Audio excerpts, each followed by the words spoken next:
This guy's got a weird name. Mr. LRNDJ4. That's probably on his birth certificate. I would like to know more about Lee's time training with Andy Cunningham. People who witnessed these workouts say they were legendary. Oh yeah, we're legends. Well, Andy you can follow on at Icon IFBB, I think it is on his Instagram, Icon IFBB or something, yeah, but he's actually been posting a few of the old videos that I haven't even seen, that I can't even remember that he filmed of us back in the late 90s, and putting up some old photos. But yeah, we used to, normally if we trained together 3 or 4 months, we used to actually try and have a break, because we'd be just like, I would go heavy, then he'd go a bit heavy, then I would go heavy, a bit heavier than that, then he'll go a bit heavy. So we're always just pushing each other to the limit. None of us would ever back down. That after 3 or 4 months you're like, and plus they were younger then, so your joints could take it, and would just go crazy with weights and doing the basic exercises. And Andy still goes a bit crazy now, training, stuff like that. Yeah, but yeah, they were good workouts. We used to train at Archer's Gym up in Brisbane, Fours Gym. There was another gym, Stone's Corner, down at the West End in Brisbane. So yeah, they were good workouts. Yeah, he posted one the other day where I think I did a seminar or did something down Melbourne or something, and we're in this old gym, and he posted up, we're both wearing those big old, the big striped tops that sort of sit off your shoulders, the big clown pants with the bum bags. Oh, they were classics. Oh yeah, we're rocking it like back in the 80s, late 80s, yeah. Almost looked like the Let's Get Physical soundtrack with Olivia Newton-John. We should bring it back, mate. I should.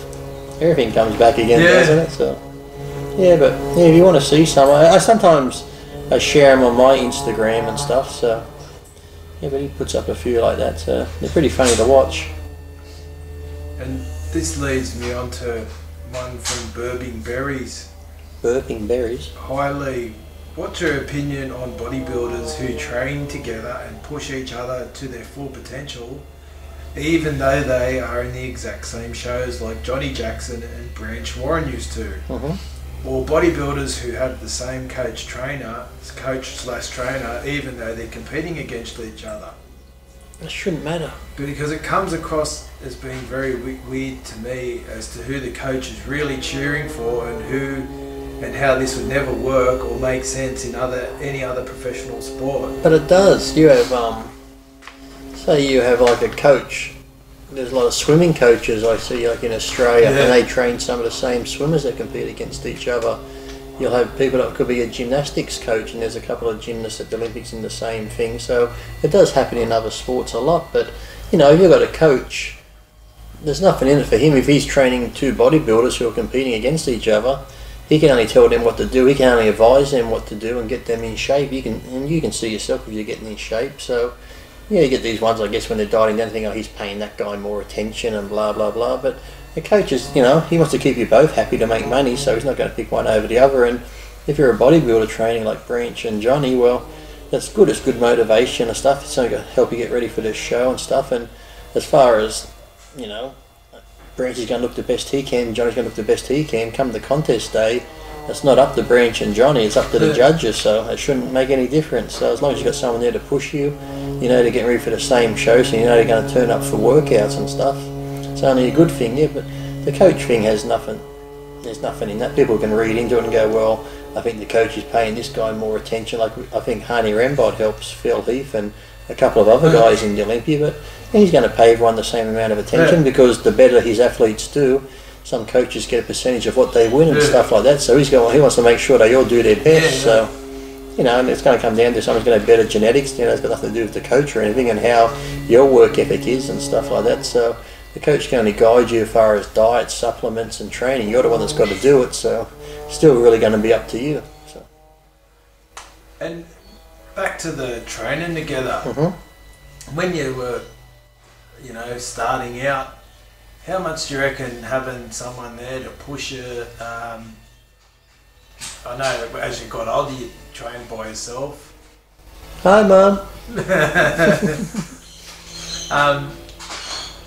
How much do you reckon that had an impact? Do you reckon it made you reach new heights? I can train good by myself, but I think it was more having someone there's more of a mental thing for motivation, because I can train great by myself, but then those days we want to go really heavy, it's good to have someone there because you just feel more secure that, okay, if I get stuck, someone's here to help. But mainly too was, even though I love going to the gym and training, getting ready for show, sometimes you're just tired and you'd wake up and go, oh, I don't want to go, I'll go later.